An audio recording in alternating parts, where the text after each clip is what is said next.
Hello, KGC fans and listeners. Welcome back to the channel, and thank you so much for a great response on the last episode. Today, I am joined by two great friends of mine, and one of them, well, they're both legendary musicians in my eyes, but one of them opened for Charlie Daniels, and another one is doing great things for the state of North Carolina, and we'll get into all of that later on in the show. But I want you guys to say a very huge welcome to Smoking Joe Meholick and Jerry Stuckley. How you doing, Jerry and Joe? Doing great, brother. Hi, KDC. Thank you guys so much for calling in today and joining us on the show. I'm honored to be here, my friend. Hey, thanks for coming on, Mr. Schickling. Uh, I hope you out, Caden. So, so talk to us a little bit about how Jerry, how you got started in music. Well, obviously loved it forever. Grow up just loving music. Uh, we used to drive the mountains in the old station wagon. Joe remembers those, out in the 4 Mile Road, and Dad would punch in a 8-track tape of Merle Haggard, some Glenn Campbell, one of my favorites, Glenn Campbell. And I just grew up listening to the music. And so, as I got a little older, got into school, I kind of played around with playing bass guitar and actually did the heavy metal route for a while, just because in high school, that's where the girls were, doing the heavy metal thing. Did a lot of AC/DC and Kiss and things like that. But in my heart, I was still always country because I'd play that stuff and I'd put on spandex pants. I know we don't need to see that. And go out and do that kind of stuff with the spiked armbands and all that cool stuff. Then I'd go home at night and punch in some Okie from Muskogee, just to bring me down to reality again. So, that's just kind of where it went from there and up through my life. And, never actually thought of a career in it, just was doing it because I loved doing it. And, eventually I got a chance to go to Nashville and record and stuff like that. So it's been quite a journey. I love it. I wouldn't regret a single thing about it. And I just enjoy music now and enjoy working with guys like Joe. We've done some cool shows together. So it's just a lot of fun getting with some real people and just having people have a good time. That's what it's all about. Yeah. Joe, what are your earliest memories of music for you? My mom and dad were big into music. They did some recording stuff back in the day when they had the vinyl records. They actually had a vinyl record recording machine that they had Wow. recorded some songs on, and you know, so yeah, I had some of the same uh, peers and people that I liked, like Merle Haggard was big. One of the first songs I ever learned on guitar was a Merle Haggard song. So I have a lot in common with Jerry there. We have a lot in common in a lot of ways. So, like locally here, a big band is 5 piece. Jerry and I both had 7 piece bands because the money didn't matter. It was more about the sound and, just making it right. And so that's why we went that route. Was there a song that you guys individually worked up as with your band and you kind of said, wow, this is going to be like a great song to play out live, whether it was one of yours or a cover?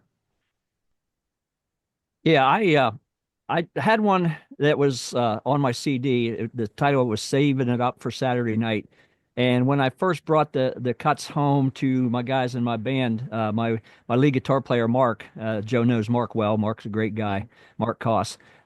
He said, "Man, that's a hit." And that was just one of the ones that when we would hit that song on stage, we normally put it towards the end of the set because it was just like one of those big crescendo songs where like your whole show builds up to it and bam, saving it up for Saturday night. And that to me, that's probably one of my favorites was that I did was that. And we worked hard at that. And Mark just loved it. So I got his input instantly, and the rest of the band said, "Yeah, let's rock with this thing." So that's probably the coolest one I did.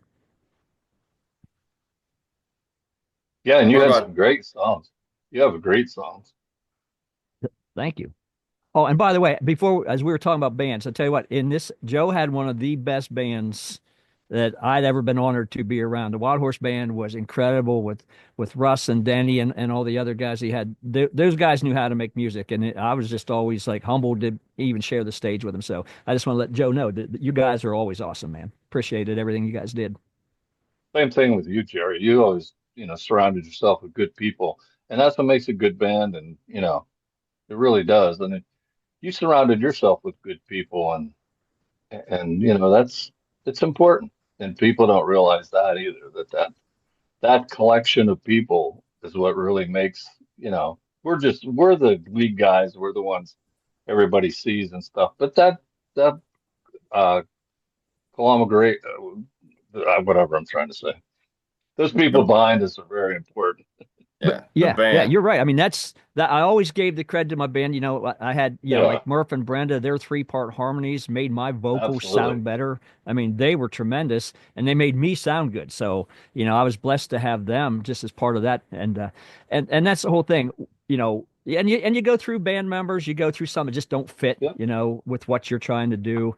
And they just don't get absolutely. it, or they may be, it's all about them. They want to be whatever. And it's like, I think we just had a power blip here, which is cool because I have a generator that'll kick on.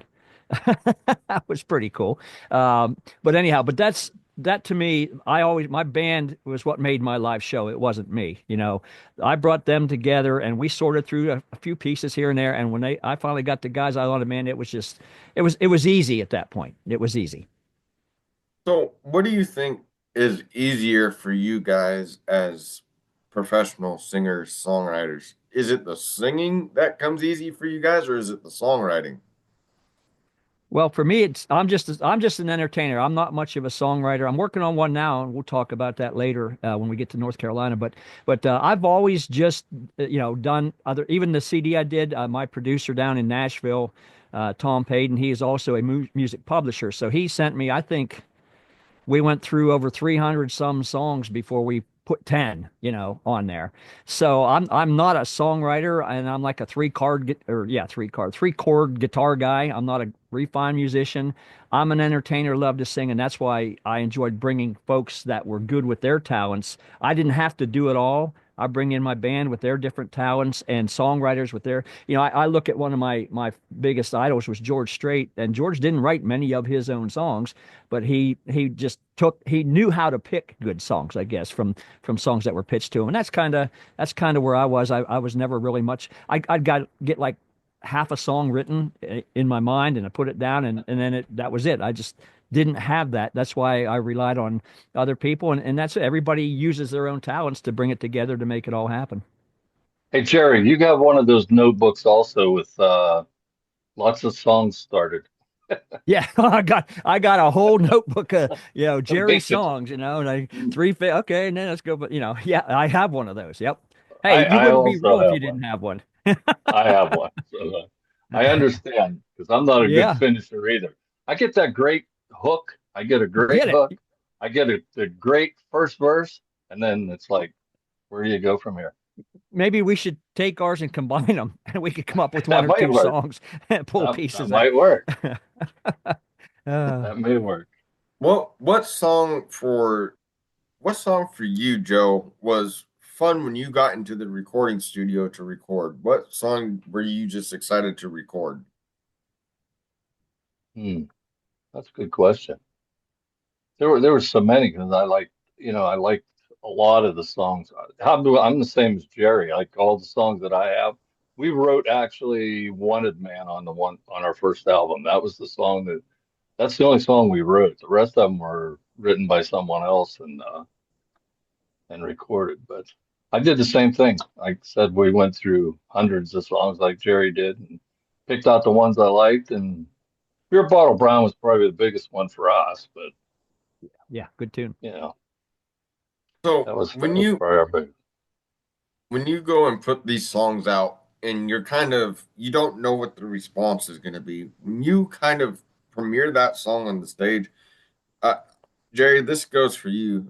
When you put those songs out on those stages and you don't know what your reaction is, when it is bigger than what you expect, what does that mean to you? When the reaction that you expect performing a new song is kind of it's a lot bigger and a lot better of a response than what you thought it was going to be. Right. You know, and that's when you know that you've hit the right song. It's that just kind of like when you see when you interact with that crowd, you know, because you know in the shows we did, fairs, festivals, stuff like that, and you do a ton of cover songs because that's what people are used to hearing. And then when you throw your own stuff in there and you see them react just as much, if not more, because they know that's you and it's not you being somebody else or doing somebody else's song, that just the feeling is just incredible. And like after the show, you walk off stage, it's like, man, we're going to do that again because that's that people want to hear this song. And that it's very humbling. At the same time, it's exciting, and you know it makes you smile really big inside that people can't see, and then you let it come back outside. It's a great thing, and you know when people come up to you afterwards and say, "Hey, I really like that politically incorrect redneck song. I relate to that." Then when they relate to a song you're doing that they had maybe never heard before, that's when you know you've got some good stuff to work with, and it just humbles you to know that people appreciate what you're doing. Well, you mentioned it, so I think we should talk about it. Can you talk to us a little bit about that song, "Politically Incorrect Redneck"? And that's just a great song in itself, man. Yeah, that's that was one of those ones that what you know my producer Tom Payton, he actually co-wrote that. He was actually on Reba's writing staff for years down in Nashville. So the guy's, you know, he's incredible talent, and he actually co-wrote that song. And he sent it the first time I heard. Matter of fact, Joe, you would know, and Caden, you know, you guys know Buddy Joel. Oh Buddy yeah, Joel was on what was that back at the time? Was it Nashville Star or whatever that show Nashville was? Star. Yeah, Yeah. Well, he Buddy was the actually first had cut. winner. Yeah, he would, and I love Buddy Jewel stuff. And Buddy actually, I heard the song when my producer when Tom sent me the demos, and I'm like, man, that song. I mean, instantly, right as soon as I heard the first line, I'm like, okay, yep, that's me, that's me. I said I got to cut that one, and then I later found out from Tom that it was actually Buddy Jewel that had done the vocals on the demo. I'm like, well, wow, that's pretty cool. And Yeah, that's been my theme song ever since, you know, and because that's pretty much me. You know, I'm honest, I'm fair. I'll tell you what I think, and you know, let's rock and roll from there. So, politically incorrect redneck. That. I mean, just those three words define define me pretty much right there, as Joe knows. Joe, is there a absolutely. song that defines you, buddy? Um, no, probably not. I'm pretty all over the place, so it's like, I'm in all songs, I think, in lots of songs because a lot of them describe the way I am. I'm guessing, Hey, Joe, the one song you did, I think it was just "Home," right? Was that the name, or was there a couple uh, something about Take going It Home, home? I Take It Home. love that song, brother. Yeah, that's You it. just nailed that sucker. I love that song. So anybody gets a chance, search out Joe on that, and that's just that song. As soon as I heard, I'm like, Joe, man, did you ever nail that song? So yeah, that's a Yeah. great tune, brother. Yeah, and you know as Joe, well as I do, Jerry, when we go out on stage and stuff, like there's songs that I put in off of I thought, they're not so great, but we'll try them in the show. You just never know what's going to touch someone's heart because you just never know that song. Johnny Moore wrote one of the songs that I did, Right. and there's a lady that's follows us around, and that's like she played it at like her wedding. That was her song. So you don't ever know. You never know what touches someone's heart or what they feel. You know. It's just hey, that's why people that put songs out and think, well, that was not so good, I'm not going to release it. Release it. Let people judge. Let the people. Right. Uh, they'll tell you. You'll yeah, know. man, you talked about Joe doing kind of giving back. These are people that do real life people jobs that just do music for a passion and love now. But Joe, I want you to talk to us a little bit about you have a bass player or one of your guitar players that is in a nursing home. And I want you to talk to us a little bit about you going up there and bringing the gift of music to the nursing home for your guitar player. Can you talk to us a little bit about that? Yeah, he was diagnosed with dementia like a year and a half ago, and he's not doing well. He's in a nursing home. He's younger than I am. He's about 10 years younger than I am. But Yeah, Denny and I get together, my other guitar player, and him and I go up and we entertain. Not just him, there's probably 100 other people that live there that come and see us too. But it's just giving something back, and when it comes to giving something back, there's nobody that gives more back than the man that's sitting in the other chair there because he just goes way out of his way to give back. Yes, and we will talk about that. My buddy Jerry, how I came to know about him was through Joe, and Jerry does a lot with the North Carolina Hurricanes, and he's been doing a lot of with those. And I want you, Jerry, to talk to us a little bit about the inspiration. Yes, thank you for what you do.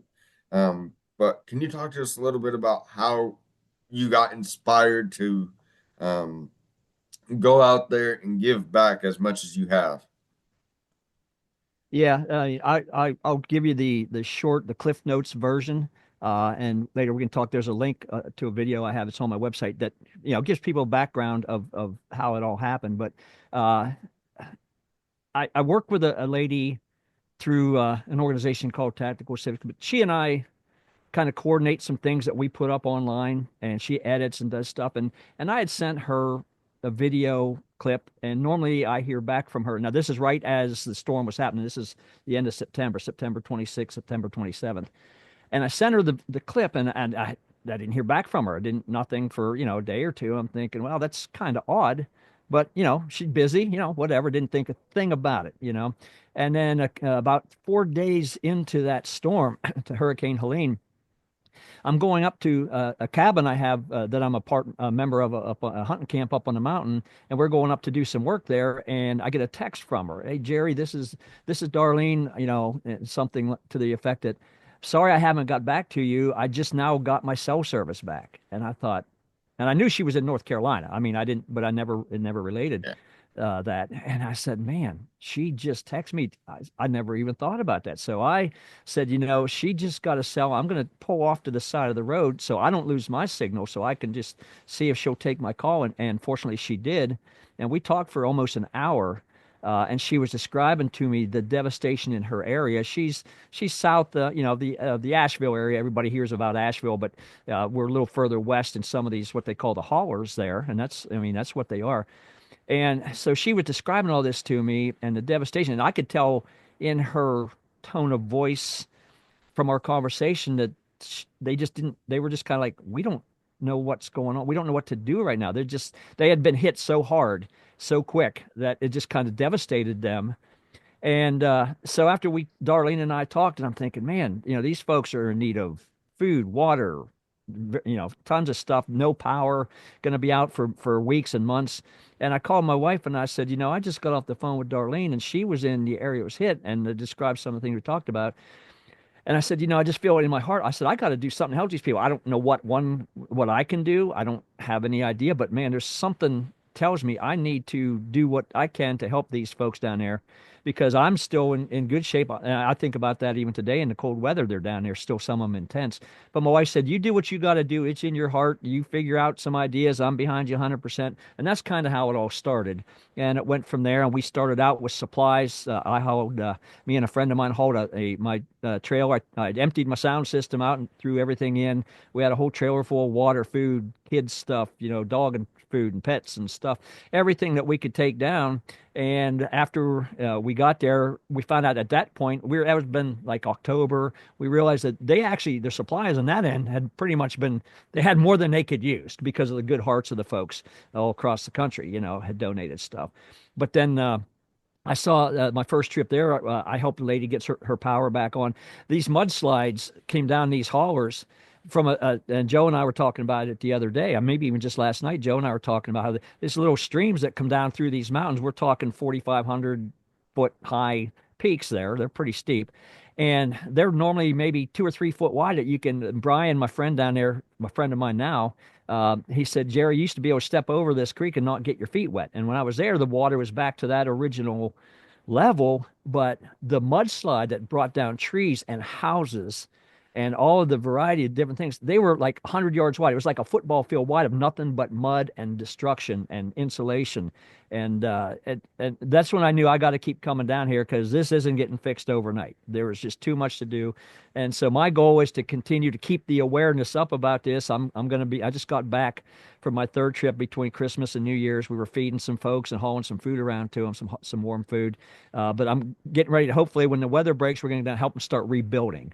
But currently, my project working with some of these folks through what we made or come up with a website for donations, Adopt a Hauler, is to continue to help them keep them stocked with propane, uh, firewood, heating oil, stuff like that to get them through the winter. Because, like I said, I looked this morning at their weather. It's 5 degrees in the area I was in, and if you're living in a tent with a Mr. Buddy heater, that's roughing it. That's roughing it. So my goal right now is to keep people aware Yeah, you that ain't these kidding. people need help. It goes away. I mean, you know how quick the news cycle changes. It goes from North Carolina to California, of course. Uh, and the thing is, I just want people to know that these folks still need our help. And that's my goal, is to continue to get this out there. That's why I appreciate you guys having me on to do this so that we can reach a whole different group of people that maybe would have never heard about what we're doing. So blessings for you guys to allow me to do this. Well, thank you, Gary or Jerry. It's sorry, It's it's our pleasure. early morning, but thank you so much for doing what you do. And is there like you said, there's a website for people to go and still give back? Yeah, yeah. It's adopt a hauler, just like it sounds like people do the adopt a highway type of thing. Came up with this. It's adopt a hauler, HOLLER, and you can donate there. Now, the thing people need to know up front is that we're not a 501(c)(3), any of that. We are just a peer to peer. People donate the money, then we get it right in the hands of the folks that need it down there. Whether it's in purchasing fuel, we will give cash to some folks if they are in it, because I have a lady I work with down there, Shannon, and she's from the Charlotte area. She's only about two hours away from where we're putting most of our efforts into. So that cash just goes into either helping buy supplies, or like I said, or we will give them cash to help them pay some bills, just to keep them on their feet until we can get them back, building back stronger. So there's no tax advantages or anything by donating. It's just friends helping friends, peer to peer, God's people helping God's people. And that's what we're doing. And they can also donate at my website, piredneck.com. I got all the, which stands, of course, for politically incorrect redneck. Uh, but I have links there. People can donate there as well. And anybody, like I mentioned before, well, you'll see it if people go to my website, piredneck.com, and click the video there. It says introducing Adopt a Hauler. It's about 11 minutes long. It goes through the whole story, and it's got some photos and pictures and videos of what we've experienced down there, and how people can help, and how Jesus fed over 5,000 with just 5 loaves and 2 fish. And if people can donate $5 or $50, something like that, that'll magnify the way Jesus magnified those loaves and the fish to feed over 5,000 people. So that's kind of the avenue we come through. That's how we look at it. We're just people helping people. Well, Jerry, I know I have to get you back on the show when we're not ending the show now, but I know we have to get you back on to get more updates out of you, because I understand that this is, like you said, it's not going to be an overnight fix. This is going to take some years to get fixed. So, what do you want people to know mostly about what you guys are doing, except for giving back? And thank you also for giving back, and Absolutely. thank you for all of the hard work that you put into this, because it's very not easy work. I mean, you're sacrificing a lot to go do this. Does that ever weary in the back of your head, or are you just more worried about people and helping the people? My concern, I look at even the weather we're going through right now, as Joe knows, that we're getting a pretty good cold snap right now. And I look at coming home every day. We build a fire in the fireplace, my wife and I. We have a new 14, 15-week-old Brittany pup. We've got a warm house. We've got food in our belly. And I'm like, and every night I can't help but think of those folks who are struggling and, like I said, are still intense, surviving with, Mr. Buddy heaters. So that keeps me going because I'm like, I could sit back and do nothing and just be comfortable. I guess maybe it's just not the way I'm wired. I just can't just sit by and do nothing, especially after the first trip. None of the newscasts, even the videos that you see on TV or anywhere, YouTube, Rumble, anywhere you see this stuff, nothing like that compares to when you actually put your feet on the ground there and you talk to these people who have lost their neighbors in a major flood and a mudslide, that they were just so devastated. You just can't help but love these people because they're humble, they're tough, but they need help. And like I said, I come home to a warm bed and warm meal and a warm home every night, and they're sitting down there trying to survive. I just gotta keep going. I just have to keep going. Hey, can one of you guys talk to us a little bit about the American Freedom Veterans Festival that you guys did together?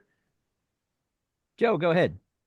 No, you go. You, Jerry and I talked about doing this thing for a while, and then Jerry did most of the legwork stuff for it and putting together. So I'll let him talk about it because, like I said, I just pretty much showed up and tried to do a couple songs. I had a rough day that day. Well, Joe's right. What it comes out, because neither of us have actually been out performing much with the bands for a few years. We're older, fatter, the whole deal. And uh, and I hadn't played with the band since probably 2000, 16 or 17. I fell and fractured vertebrae in my neck, and that kind of ended my playing for a while. It took me about a year to recover from that and be able to even use my hands again. So as all these years, people kept saying, when are you and Joe going to do another show? That's kind of how that all came about. When are you, Joe? When are you guys going to go out again? And we talked about how many, Joe, for a couple years, different times Oh, we were going to combine our band members and get, a couple yep. guys from mine, a couple guys from him. We could just never get all the cats herded, and it just never fell in. So this idea came up, this Freedom Fest, and I said, talking to Joe, I said, well, let's just do something. And so we basically put it together at a local winery here. They got a great outdoor stage, and I said, why don't we do it and help our local VFW? And that's what we did. We raised money for the VFW, and we raised over $1,000 for them, which wasn't too bad for just whipping something together at the last minute. But it came. People wanted to hear me and Joe out again, and it was just fun to be able to do that. Hopefully we do another one, we'll have a little more preparation time to get it. But we had a guy. He's a retired disabled vet. Had a food truck. Big Papa. He did great there. He come up with his trailer and people ate and donated. And we gave away an autographed guitar from everybody that performed. And it was pretty much venue wise. It was pretty much just solo acts, acoustic acts, and Joe and I used some background tracks to do some of our tunes. So, but people loved it. It's kind of like when you go back to it was great. There's a different, I don't know what dynamic, I guess maybe when you're on stage with your full band, but at the Yeah. same time, when you're up there performing your songs, a lot of folks, they're still wanting to hear you. So sometimes they don't even hear the rest of it. They just are there to hear you and do your music again. And so that's kind of a cool thing too. So there's two different ways about it, but I love doing it both ways. It's a lot easier, when you can just go up there on stage without a whole bunch of stuff going on behind you. But I miss playing with the full band too because that just builds the excitement on stage, and it's always been fun. Joe and I get up and do songs together, and it's just we just enjoy it, and it's great that we can do it, and people care enough to come see us that they're willing to dish out a little money to help our local veterans organizations and stuff like that.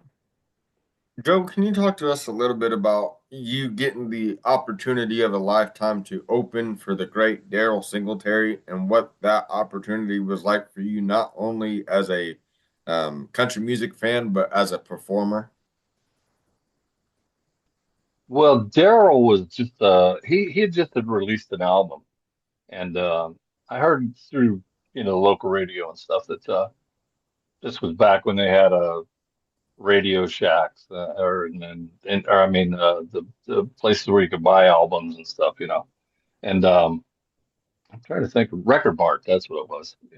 At the local Record Mart at the mall, Daryl Singletary was going to be there signing autographs. So I thought, well, I'll just go see this guy. I want to, I've listened to his music and I thought it was pretty good. So he's out there signing autographs, and I uh, I bought a CD, and he signed it. And I had a business card with me, and I handed it to him. I said, "Well, if you're ever in the area," I said, "I got a 7-piece band." I said, "I'd be more than happy to come and open up for you," jokingly, because usually those things don't happen. Well, he said, "I'd love to have a 7-piece band." He said, "My band's much smaller than that," but he said, "I'd love to have a 7-piece band." And him and I talked a little bit.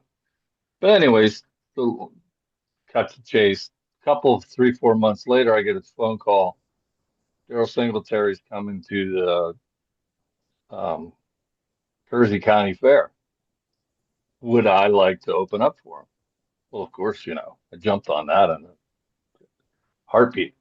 So I went there early in the day, and he was there all day. So I spent the whole day with him, and he was uh, he was a one of a kind person. I really miss his music, and I miss him. And he just was taken way too early in their life. Was there I know that you also got to open for Charlie Daniels as well. Was that on the similar experiences as Daryl, or was that a completely different statue? Well, Charlie was altogether different. Like we went on, and I did my show, and then Charlie's bus was out back, and then they escorted us into the bus to meet Charlie. And I went over to Charlie. I had a guitar with me. I wanted him to sign, and I stood beside the booth, and I was going to hand him the guitar. He grabbed a hold of me and said, "Sit down here." I said, "Well, I don't want to take up too much of your time. I know you got a show to do and stuff, and I don't want to be, holding you up." He said, "You don't worry about those people out there." He said, "Just don't worry about it." He said, "They'll wait." He said, we're talking here. We're having a conversation." So that's the kind of guy he was. He was like, "When I get out there, I get out there. I'm going to take care of this right now. We're having, conversation." So How was that's it? the kind of guy he was. How was it for you, a guy out of that statue like Charlie Daniels, just saying, "Hey, you know what? I'm going to put time away for you." What did that mean to you as like a musician? That obviously I knew that you looked up to him a whole lot. I, I'll tell you the truth, okay, and I'm going to be honest, and I don't want to be smug. Those people are no different than you or I. Amen. They really aren't. They're just no different than you or I. They they're in that limelight, and people put them on a pedestal. It's the people that make them, um, Famous. Famous. yeah, holier than thou, or whatever. But they're actually the same. They're the same as you and I. When you sit down beside them and talk to them, there's not much difference between, Yeah. except money. Jerry, Jerry, Yeah, that's I true. know that you have a lot of stuff to do with Eddie Montgomery. I know that you talked to us a little bit about having some friends that are what, a tour manager for Eddie? He's actually his name's Eddie Kilgallen. We call him Eddie K. He is actually the keyboard player, and he is actually pretty much does all their uh, takes care of the stage. I mean, he's kind of like the band leader, I guess, for lack of a Hmm. better term. Met Eddie my first trip to Nashville to meet with Tom Payton down there. They're best friends.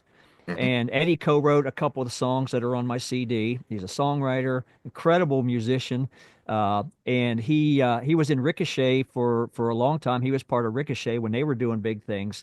And matter of fact, there's one of my favorite ones was they did a acapella Christmas. I think it was trying to think of which song it was because they did quite a few of them. But there was one that caught my attention. This is before I even knew Eddie, and all that.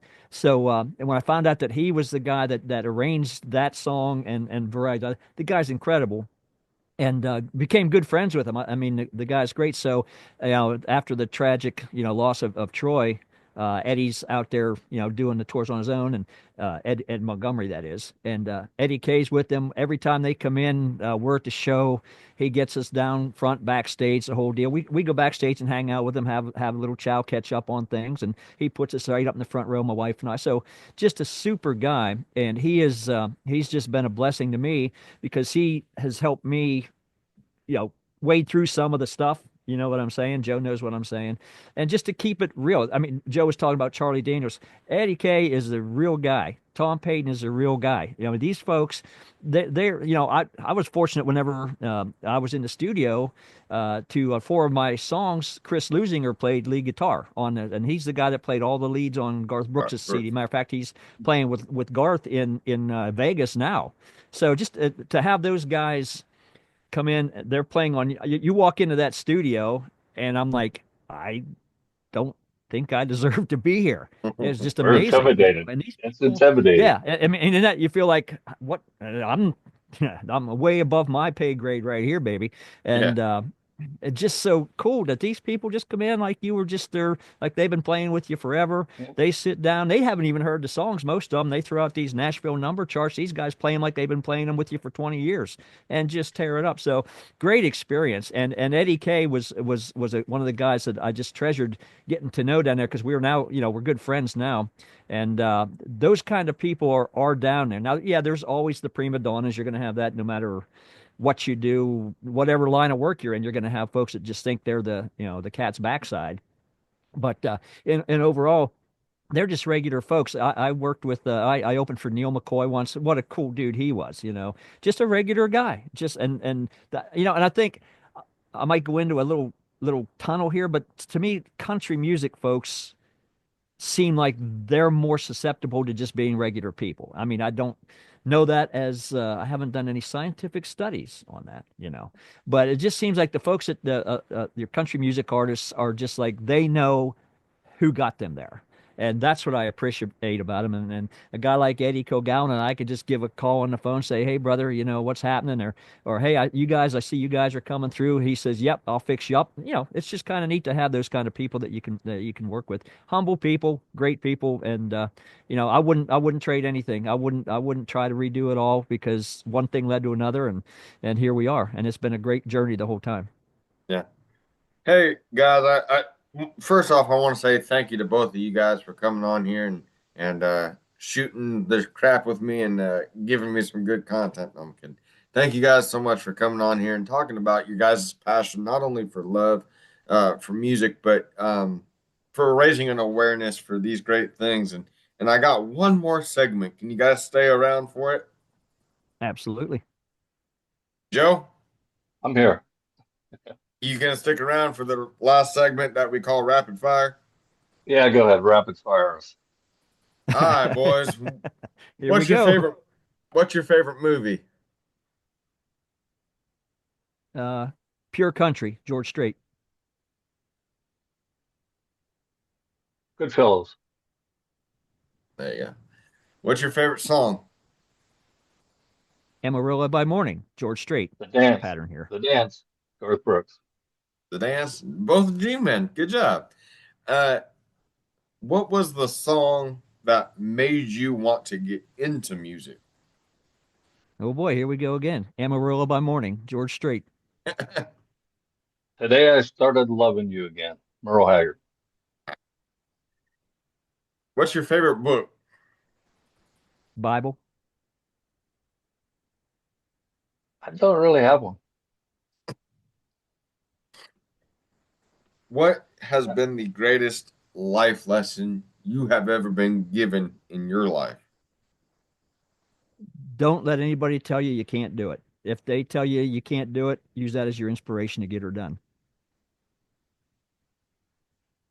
Sink or swim? Swim. I can't take Joe serious. And finally, Well, that's the truth. yeah, Yeah. Yep. what is what is one thing that you guys want to be remembered by? You know, just that I was a good guy, you know, and I tried to make the most of the talents I had, whatever they may be, and just that I lived my life, didn't leave any regrets on the table, and I don't want to go away wishing I would have done something and regret it later. I'd have to be about the same. I'm the same category as Jerry there. Yeah. That works for me. And final question, but most, well, two. number one, where can people keep up with you guys? Well, mine, I have a couple websites, but actually the one pretty much that is where I'm putting all my focus right now, which is just piredneck.com. It's short for politically incorrect redneck.com, because even on there in my store, my CD is available there. I also have jerrycountry.com, but that one's kind of, I haven't updated it a whole lot lately since I've been focused on North Carolina. So piredneck.com is probably the more recent place to get most of the stuff. And and I'm that's where I'm putting my focus on. So that would be the one to go to. Joe? Well, they can find me on Facebook. That's about where I'm at. That or TikTok.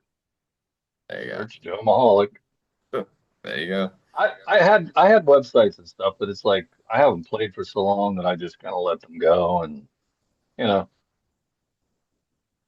it was time. Well, and then the last question that I think I have to ask both of you great gentlemen, friends of mine.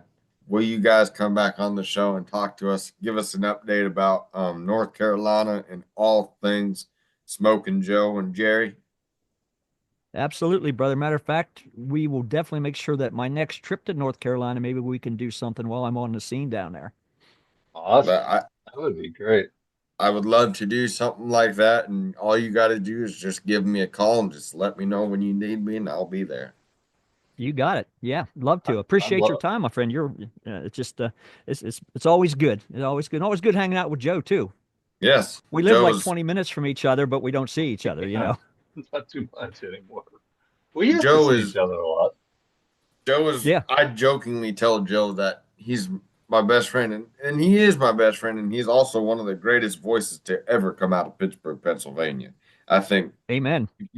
if you come anywhere near the state of Pennsylvania and you want a good entertainer live show, these two gentlemen, they put on one of the best shows.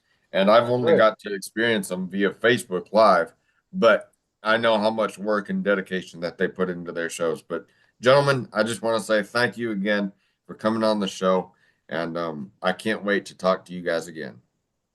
I got to talk to Cade, my Jerry friend, for 1 second. been an honor, my friend. Been an honor. Look forward to seeing you again. What about Freedom Fest 2026? We doing or 2025? We doing that? Yeah, it's I have the web domain, so we've got that part. Yeah, we're gonna plan something. We'll have to start putting the plans together for Freedom Fest 25. Yep, absolutely. 25. Okay. I just was Well, curious. We, we'll I know we'll you we'll and have I to haven't keep even keep discussed. people updated. We're announcing it here today. There it is, Freedom Fest. We don't know a date, we don't know a time, but it's happening. How about that? there you go. Gotcha. Well, Maybe We then, even with will a be live there. band. Maybe even Yeah. with a live band. What do you think, Joe? Yeah, we might be able to pull that together. That might even have a live band. So there we go. We'll make it special. You know Yep. what I'd like to do? Just instead of Smoking Joe and I do a band and that, let's just you and I put a band together, and you and Yeah. I will both be the front guy. We'll just Yeah. entertain for an hour and a half, and There we'll you just go. switch back and forth. I think we How's can that find sound? enough guys that are still, can still Oh stand and yeah, everything for an hour or so at our age most of. and get I'm them not out there. sure I And can, but yeah, well, yeah, yeah. No, there you go, Caden. There, announced right here. Freedom Fest 2025 will happen at some point in central Pennsylvania, and we'll keep you updated. hey, well maybe we then, could even hook him up, and he can be like do a KGC show live, and we'll set a camera up and I'm music and thinking we everything. need to have him. I think we need to have him there in person. To be honest. Really? Yeah, that would be great. That'd be better yet. well, then it Just a looks thought. like I'm Just a coming to thought. Freedom Fest. So There, who knows? there you go. We'll I work love it it. all out, boys. But again, thank you guys so much for coming on here, and I hope this wasn't too bad of a show for you, being knowing that it's early in the morning. Nah, dude, this is awesome. I've been looking forward to it since we first talked. So appreciate Me, Joe for hooking us up for sure. me as well, Yeah, and I thank appreciate you too, brother. thank you guys so much for joining me on the KGC show, and don't forget to come back for another great episode, whoever it may be, because I don't even know. I'm just kidding, I do. But thank you guys so much for coming out, and we love you guys. Love one another, and we'll see you on the next one. And my dear friend Danny Stefanetti, why don't you take us out? Love you guys. See you soon.